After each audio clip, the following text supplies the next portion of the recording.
Hey friends. So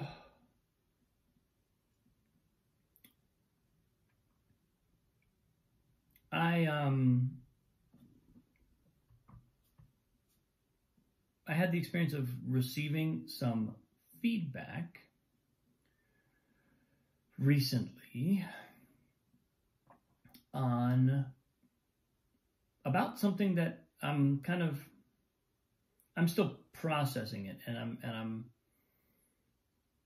I'm still feeling into my own response. It had a powerful effect on me in a by and large positive way, because it kind of opened my eyes to something. But it's also something that I'm finding myself coming back to and thinking about, and just seeing how it all sits with me. And basically, someone who's I got feedback about the way that I put focus on the way that Annalise eats. So the kind of energy that I kind of bring to the experience of meal times, what she's eating, how much she's eating, etc. And the feedback was basically that there seems to be some intensity around it. And as soon as I heard it, I was like, oh, that's true. Oh my God, that's right. Oh my God, it immediately provoked a recognition, not just of behavior in a couple of instances that was being mentioned, but of an internal sense of tension. And what I realized is, Annalise eats incredibly healthily.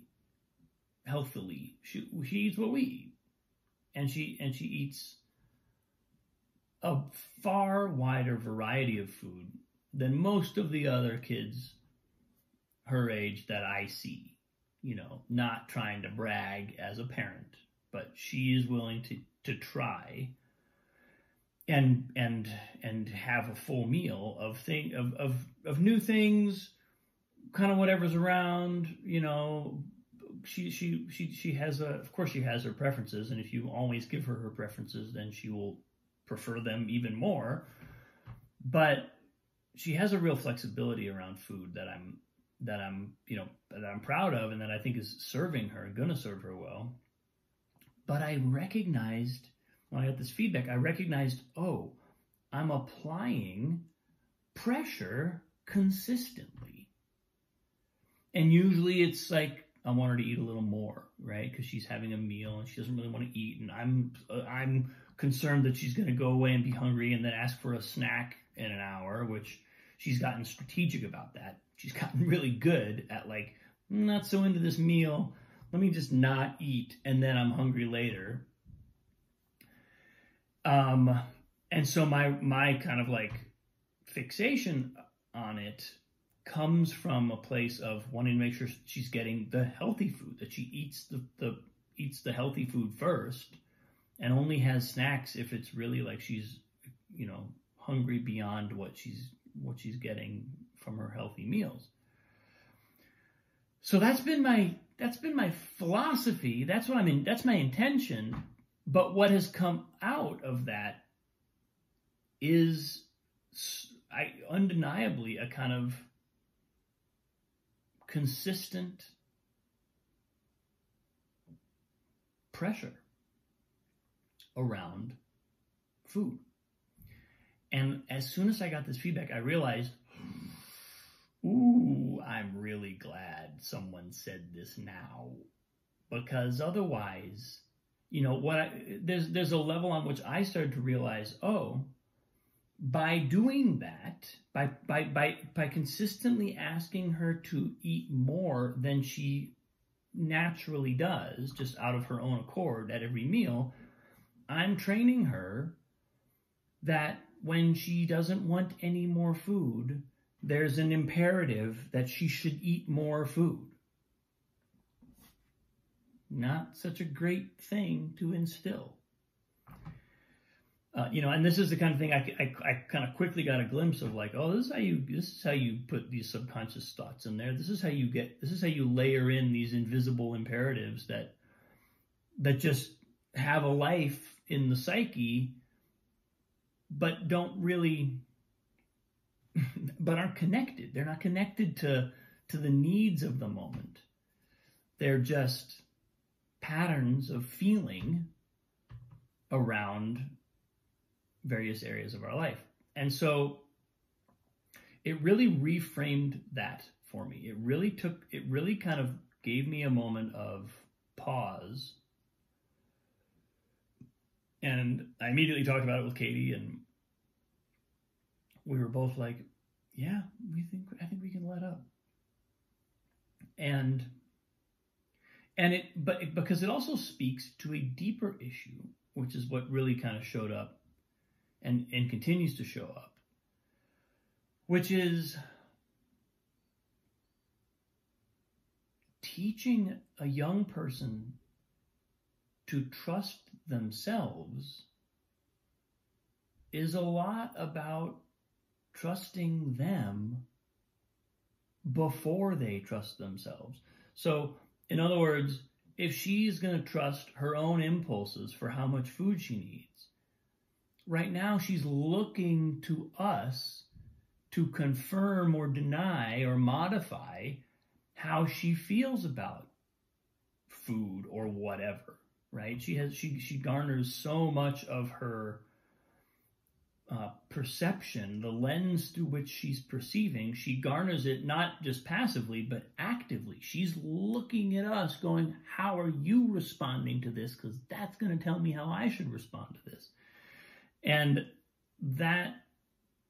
just becoming conscious of that mechanism in this kind of domain of food was really helpful. And it also brings that kind of perception online in other areas of my life and her life and parenting. There's some ways in which even the way that I practice music with her, and funny enough, I spoke with Katie about this just a few days ago as well. As a musician, I've got all kinds of ideas of what musical practice is supposed to look like. And, sometimes having one doll teach the other doll how this thing works is like, 3 layers removed from the thing that I think we're supposed to be doing, and which we are doing, but but my own rendition of what should be happening oftentimes is not what actually needs to be happening. What I want to be communicating is, here's some material. You can play with it. You can learn it. You can practice it. You can enjoy it.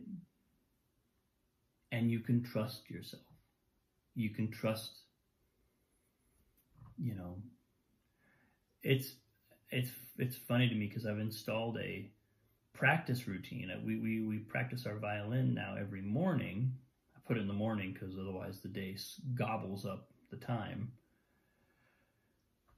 And it's all I can do to get her to stop playing violin. We're late for breakfast every day because we can't stop playing violin. And there's this, or whatever other things we're doing as part of that practice. It's not always just playing the instrument, but I think it's significant to note that and to recognize how that can be on track. You know, that can be what it means to be on track. It doesn't, you know, we don't have to fixate on certain musical standards or accomplishments or anything like that. You know, it's funny to hear myself say it because it sounds so obvious, but it's really in the actual day-to-day, moment-to-moment, you know, execution of how I really show up every day and engage. Really important to remember. So yeah, trusting, and then trusting my daughter. You know, the thing that really struck me about the feedback was, oh, I'm actually messing with her self, with her own trust in herself. You know, when if a child gets told every single meal they should be eating more, they start to not trust.